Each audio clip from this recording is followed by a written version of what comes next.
It certainly is justified that you have the debate whether it's man or machine in Formula One. It's always been the case because Formula One, the term is about the fact that there's a set of rules to build a car. That's the formula that you're talking about. So it's actually a technological fight first, and then you have a driver to pilot that car around the track and try and get it to win.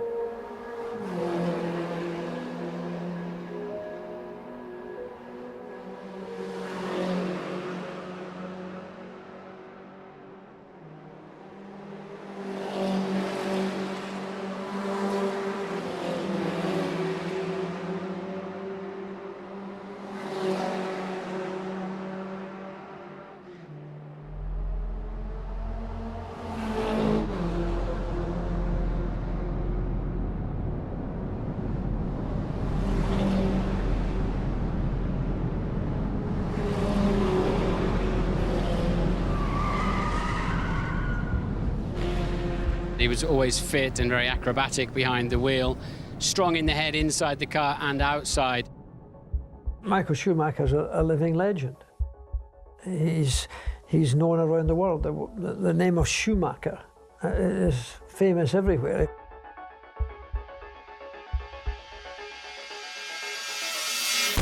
And Schumacher goes through the last corner, and Michael Schumacher wins the Spanish Grand Prix. What an absolutely phenomenal drive by Michael Schumacher. He was helped by mistakes by the Renault team, but it's given him the victory that gives him the lead in the World Championship for the first time. 4 months ago, Michael was 25 points behind Alonso, but he dug deep, found his best form and won 5 of the next 7 races.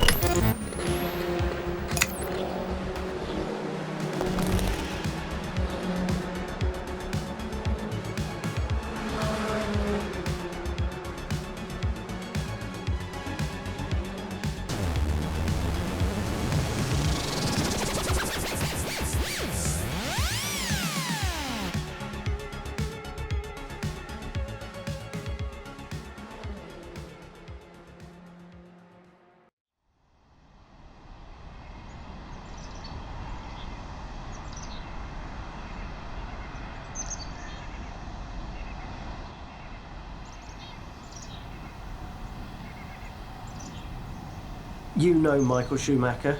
I understand you don't know him intimately, but you know him. What kind of a man is he? Well, a completely dedicated man to his sport. He's obviously won more Grand Prix and more World Championships than any man in the history of Formula One.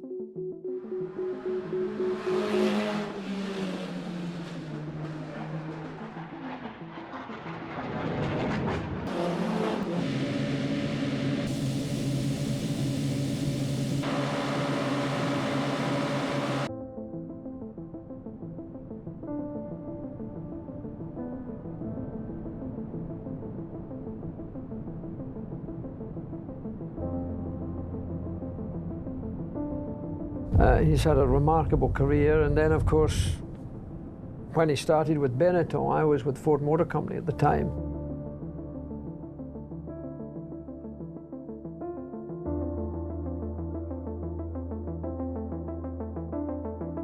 Michael Schumacher, your first ever Grand Prix win and a track where you made your debut just a year ago. How are you feeling now? I really can't describe it. I mean, it's something crazy. But I really have to say, in the whole weekend, I felt that we quite good. And I don't know why, but when I was in the motorhome today, I thought I'm able to win this race. And that was unbelievable. And I have to say thank you to the team. And therefore, I had a little bit to do with what they were doing because it was a Ford engine on the Benetton.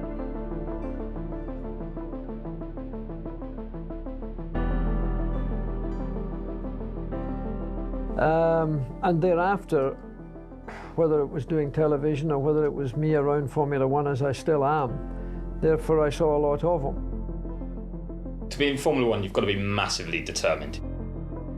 You've got to be fully focused. Your whole life is going to revolve around the sport. You're traveling around the world for at least 9 months of the year. You maybe get a bit of downtime in December and January, but that's the time you're training to get your body fit and conditioned, ready to drive a Formula One car.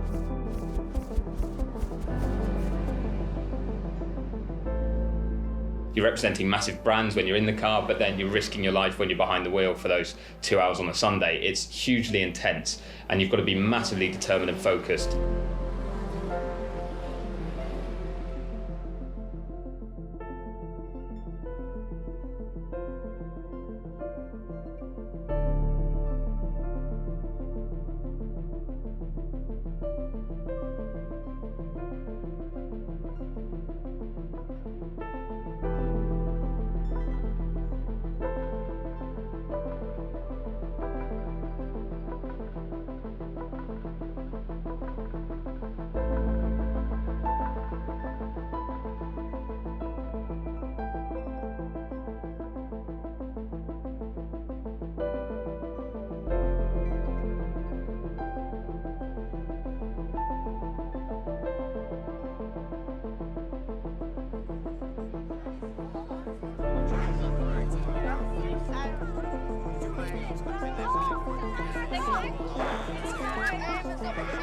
Thank you very much. I'll take it.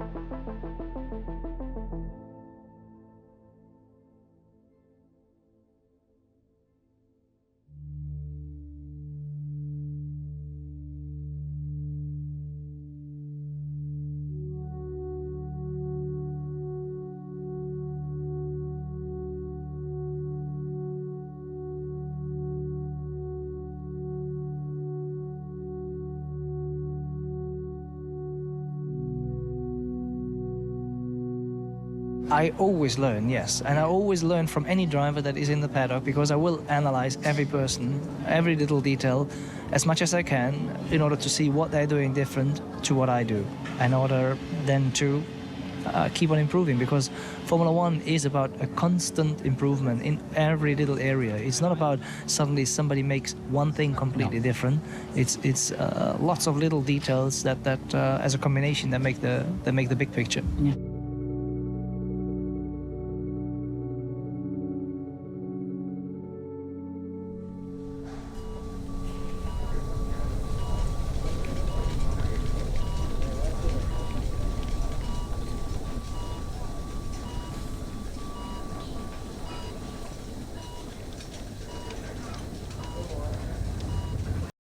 Yeah, a lot of people look at it as like, they'll be like, oh, it's just driving in circles, like it's just driving a car. What's physical about that? What's athletic about that?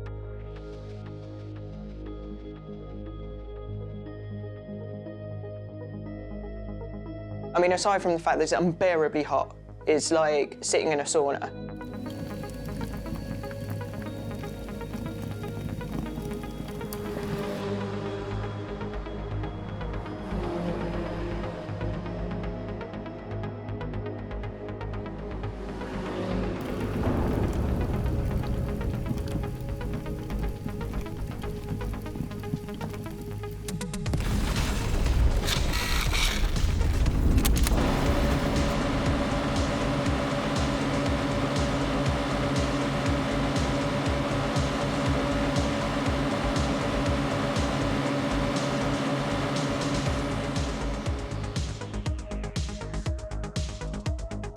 There's reflexes that have to be so fast.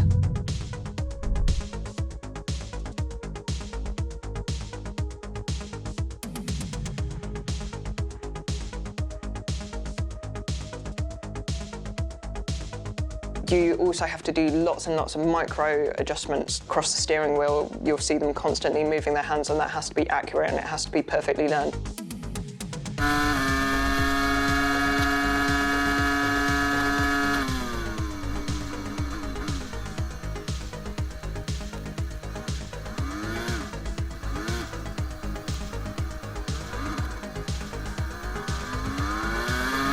On top of all that, which is already itself really difficult, every time you brake, it's going to put so much stress on your neck and your shoulders that it's going to be basically trying to tear your head off. The G-forces that they're pulling around a corner are like 4 or 5 G just on their neck, which makes your head and the helmet, which is weigh, 4 or 5 times what it normally would. And then, as you go around the corner itself, the downforce threatens to disembowel you.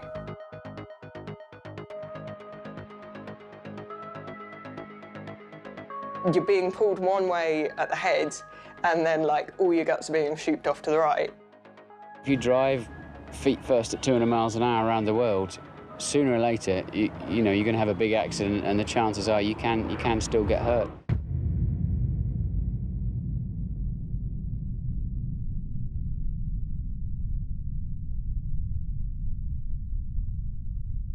The scene of the accident today, the 200-mile-an-hour straight, the skid marks where Schumacher left the track, skidding over the gravel into the tyres. Last night, race fans tore them apart looking for souvenirs of the wrecked car. The driver will stay in hospital at least one more night. His wounds are healing well, and he is moving his legs. Currently, he is having his dressings changed and will be starting physiotherapy.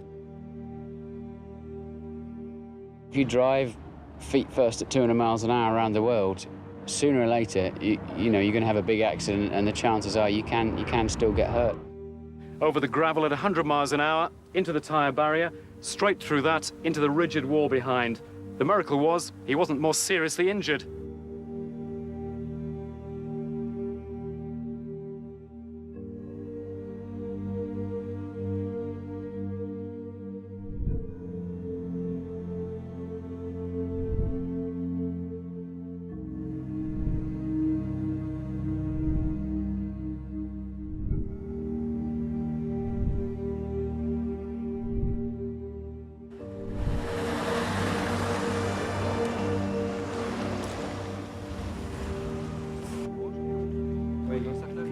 Just one thing that wasn't asked before. Are you happy about track safety? How track safety was it on that corner? Well, I have to speak with Michael about that. We have to see the telemetry figures, but definitely in the past it could have been much worse. We were obviously in good year. This year, I think it'll be incredibly close. I went round the track, didn't view that as a particularly dangerous corner, so it's all a learning process for us. It's a case of shutting the gate once the horse is bolted. With most of the world's media outside the front of Northampton General Hospital, waiting for news of Schumacher's condition, an elaborate security operation was going on round the back to smuggle the driver out to a waiting ambulance. Schumacher and his wife had spent the evening playing cards and watching television, including reruns of the accident. It had been, he said, a lucky escape. Michael particularly asked us to express his thanks and to say how overwhelmed he was to receive all of the best wishes from his fans, which have come in from all over the world. His injuries are healing well, but it's still going to be a long road back to full fitness. Injuries such as he's received are serious enough if they happen on a rugby field or a soccer field. To receive such injuries at such high speed inevitably involves a considerable amount of damage, not only to the bones, but also to the soft tissues. Schumacher left for a local airfield and is now being flown to a clinic in Europe to begin his rehabilitation. But no matter how good his powers of recovery, he's certain to be out for at least 4 races. Even he admits his chances of the world title this year are now gone. Peter Staunton, ITN, Northampton.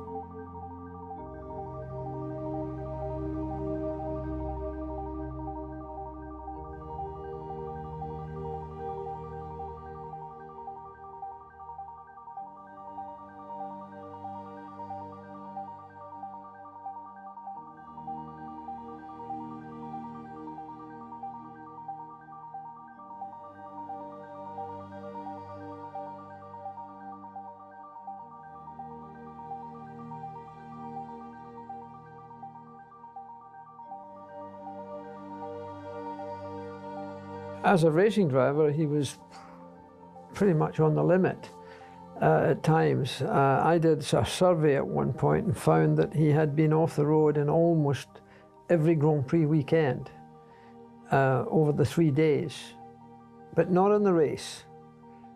In practice mainly, not usually in qualifying either.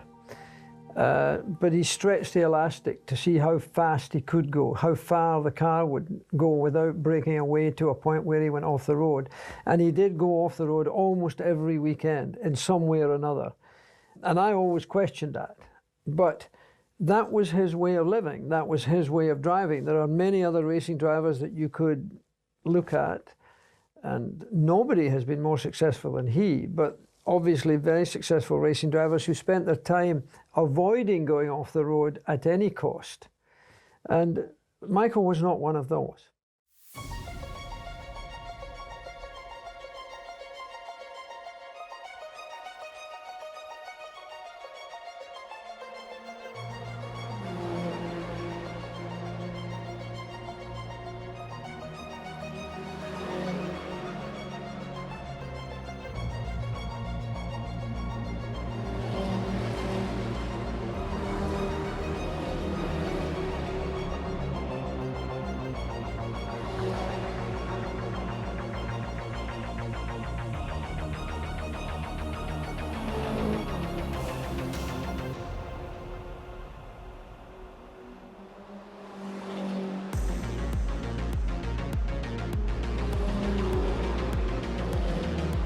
Who is the highest paid athlete in the world? According to Forbes magazine, it's Michael Schumacher. He drives for Ferrari and is a 4-time world champion on the Formula One racing circuit. You don't know what the conditions will be like for tires. Schumacher on the inside, he takes the place. Michael Schumacher overtakes Fernando Alonso for second place here. Tied on points. Schumacher leads by virtue of having won more races. On we go to Suzuka in Brazil. Tell all your friends it's going to be a thrilling finale.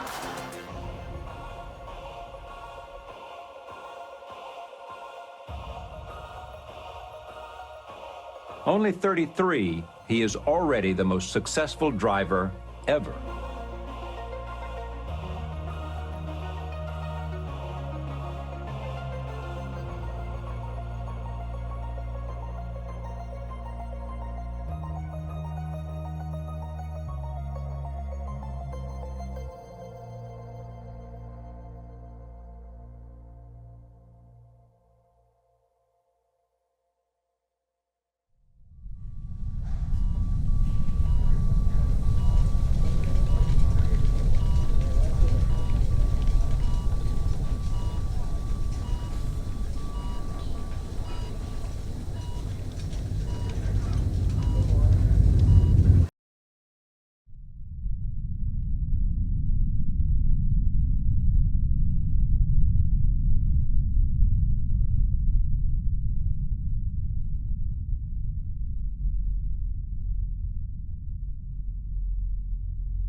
Champion auto racer Michael Schumacher is fighting for his life tonight after a skiing accident yesterday in the French Alps. Schumacher, who retired last year, is the most successful driver in the history of Formula One racing.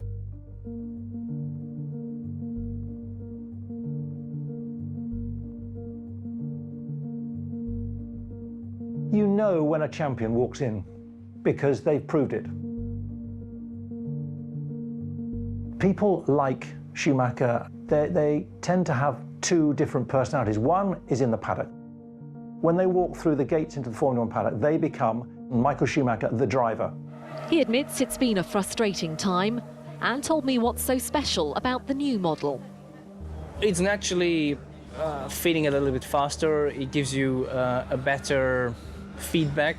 So I'm obviously very delighted to drive it, and I look forward to finally use it as well in the race. But obviously after the test we will know more. How much closer do you think it is going to be this season? I think it's going to be a very tough season, which is, in my view, going to last longer than last year. I was going to say, is it going to be tighter than last season? Oh, yes. Williams are already looking... In my view, they are particularly strong, yeah. And they will do everything they can to make sure that there's almost like a shield and a shell around them to maximize their performance, to draw the best out of the team, to build a team around them, to make sure they show no signs of weakness. Not only does that draw the team in, but it also sends out a message and a sign to the teammate and also to the rest of your rivals up and down the pit lane that I'm here to win, and you're going to push it to the limit, shall we say, to make sure that you achieve your goal. And then there is the Michael Schumacher, who are completely different as the family people, away from the glare, where they still may be competitive, but they let their guard down. But when they walk through the gates into Formula One, they are there to win, and that's what counts. He lives very close to me in Switzerland.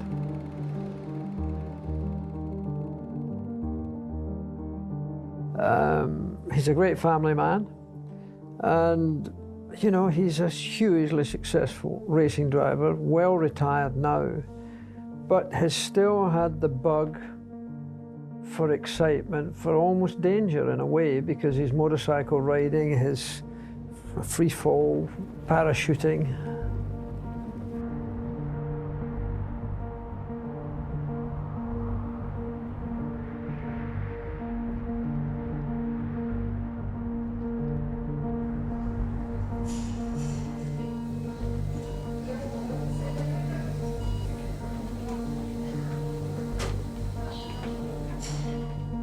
And skiing.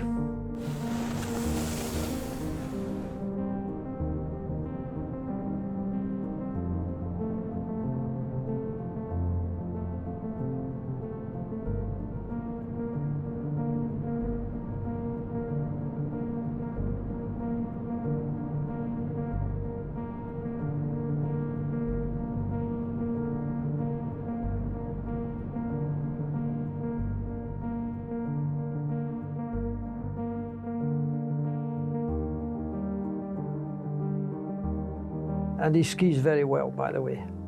So it's very sad to hear something like has happened yesterday to somebody who's been through so much, survived so much, and yet something like this happens as a leisure time activity. These are the people fighting to keep Michael Schumacher alive. A team of doctors whose work is now being followed around the world. Somber-faced and sleep-deprived, they seek to minimize the swelling in his brain. A second operation has brought them some success, but not enough to speak of optimism or survival.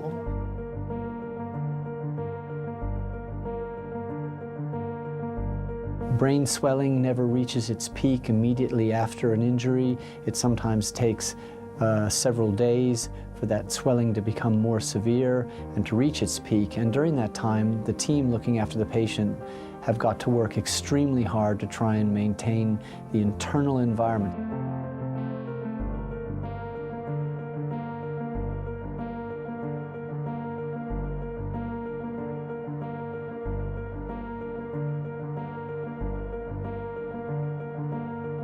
He, I think, lives his life to the full and continues to do so, obviously. But the only thing we can hope for is that he's in very good hands, that's for sure. His doctors have been well chosen.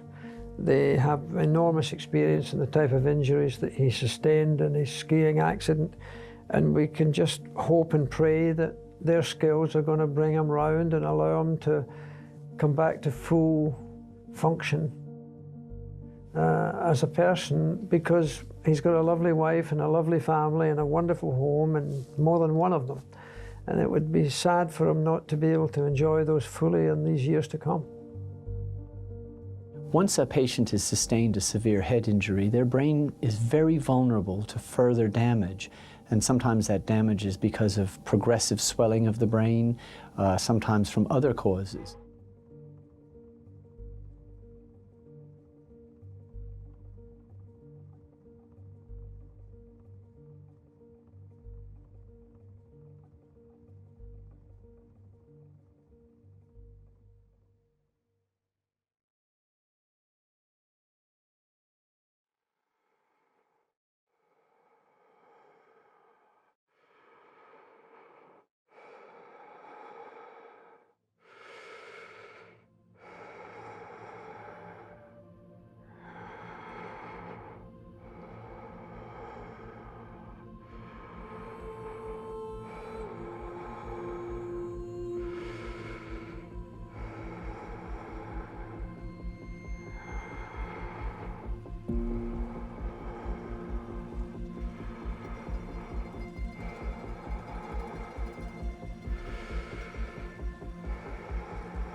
it's always a terrible thing to find out someone you know who's had such a heavy accident. To begin with, it didn't seem to be such a serious accident. It certainly didn't seem to be life-threatening, because that was the first report I saw on television. It was not life-threatening.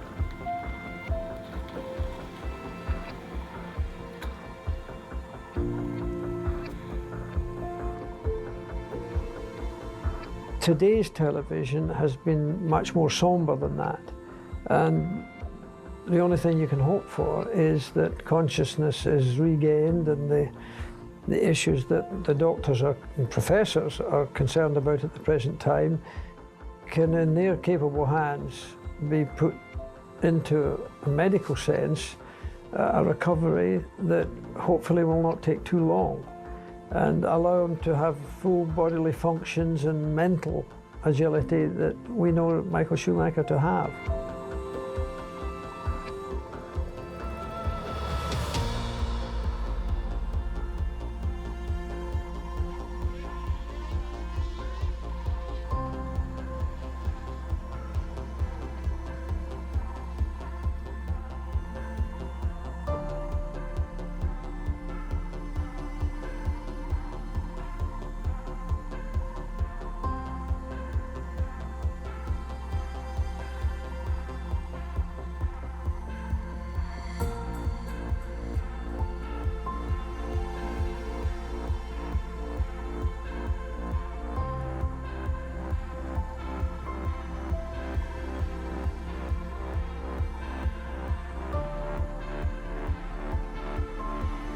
Well, you know, an accident of any kind, the dynamics of an accident, we never really think about. You know, let's assume for the moment he was doing 30 miles an hour. In a downhill skiing situation, in a really top skier as he is, 30 miles an hour wouldn't be fast for him, for his abilities. And he was wearing a crash helmet, and it wouldn't be a second-rate crash helmet in the head of Michael Schumacher. He would have chosen very carefully his crash helmet, that would be for sure.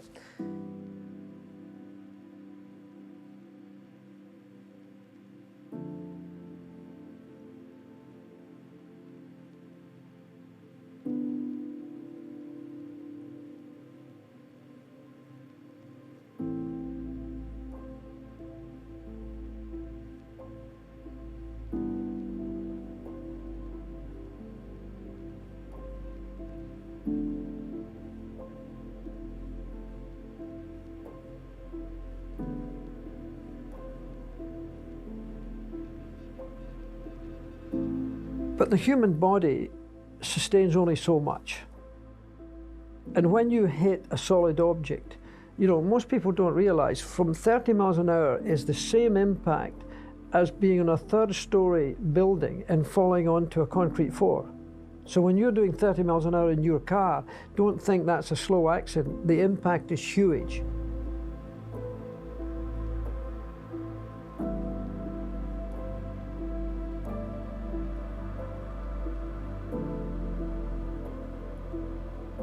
So if you take that back to the human person doing that 30 miles an hour, for example, or 50 kilometers an hour, and even with a helmet on, you still get transmission from the shock of hitting a boulder or a rock.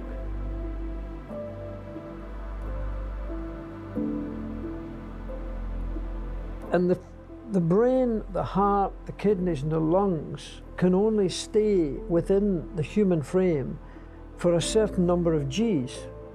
That could be 66 Gs. If the spike is very, very narrow, it might even be 90 Gs. But if you pass that, then suddenly things dislodge.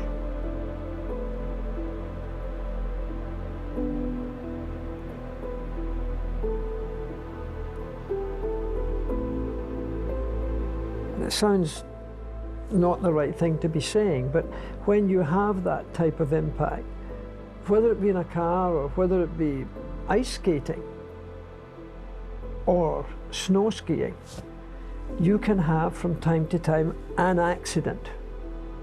And that accident, if he had fallen on snow, we wouldn't be talking about this.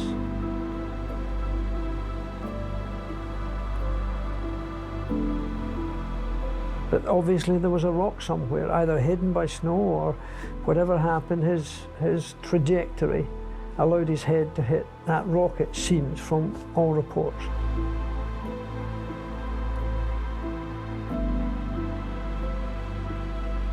And now it's a repair mechanism that comes into play. And I'm sure he was airlifted the right way, I'm sure he was treated immediately the right way, and now he's in the hands of the right professors, the right specialists. And we all just, as I say, hope and pray that they will be able to do a job that the body allows them to do from the impact and the severity of the shock that his head has been induced to.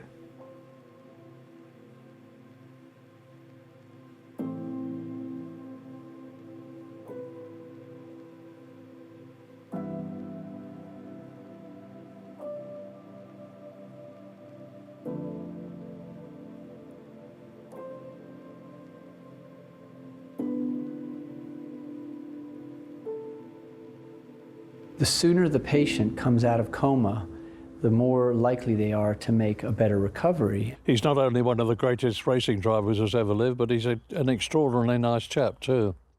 Michael Schumacher's a living legend. He's known around the world. The name of Schumacher is famous everywhere. If you go to the Maasai warriors in Africa and you said Michael Schumacher, I'm pretty sure they would know who you're talking about. So he's well known everywhere. His career, whether it's Fangio or whether it was Jim Clark or whether it today is Sebastian Vettel, you can't say that he was better or they are better than he was at his very top career. You can say he was one of the best racing drivers that's ever lived, and that still stands.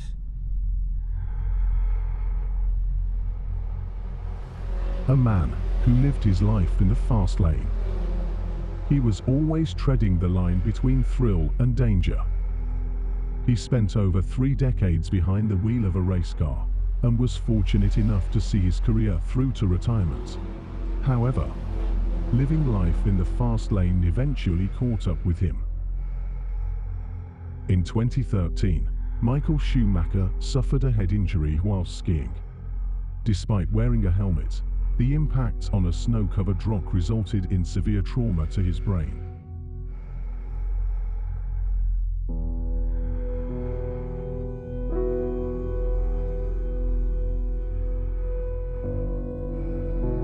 Schumacher was placed in a coma for 6 months.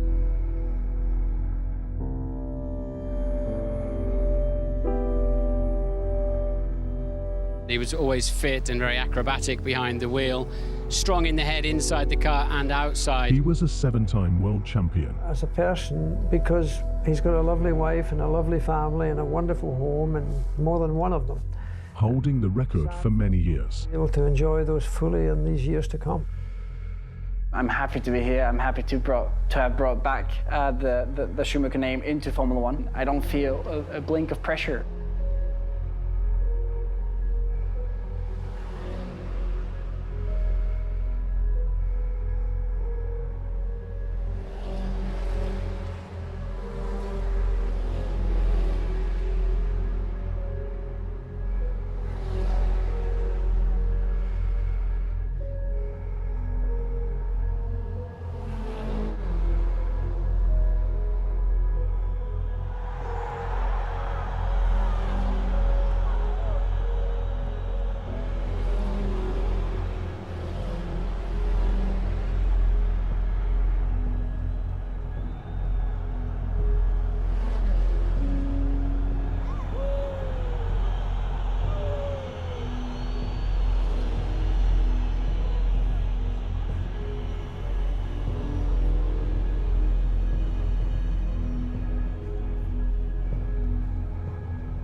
Four months ago, Michael was 25 points behind Alonso, but he dug deep, found his best form and won 5 of the next 7 races.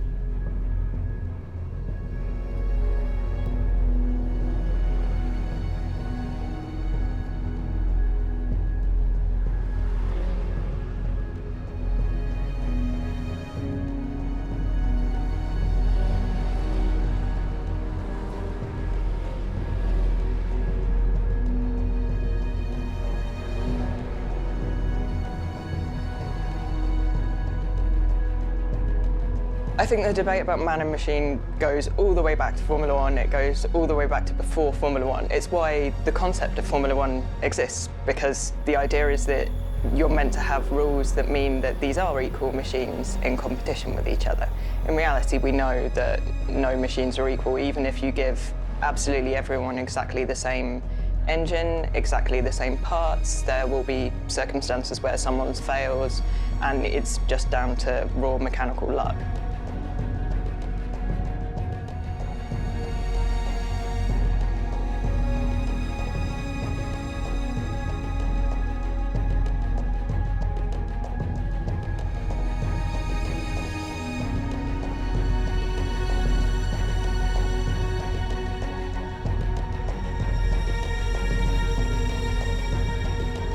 You need driving skill straight away, obviously. You need that aptitude, you need that ability to work the car, to be at one with the car.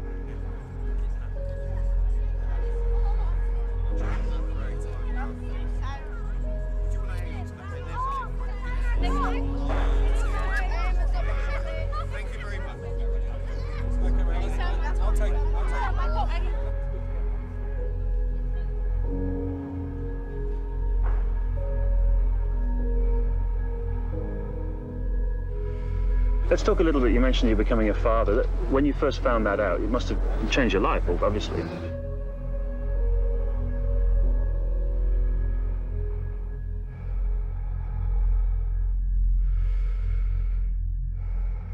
Becoming a father and being a father, it's two different things. Yeah. Obviously, you start changing your approach towards kids. You think completely different. You look suddenly after clothes of kids, after stuff you can use for the kids. You try to educate yourself with books about kids. All of those things, they have changed, yeah.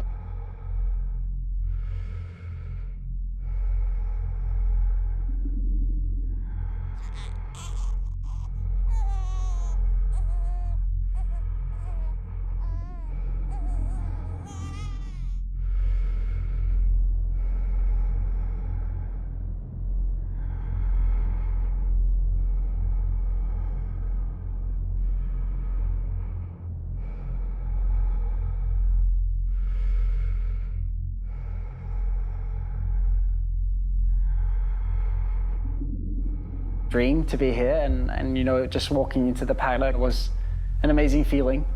Being with the team, knowing that this is it. And I got my pass, and it's like, you know, the proper red F1 pass is just like, wow. And it's amazing, and I'm really looking forward to it.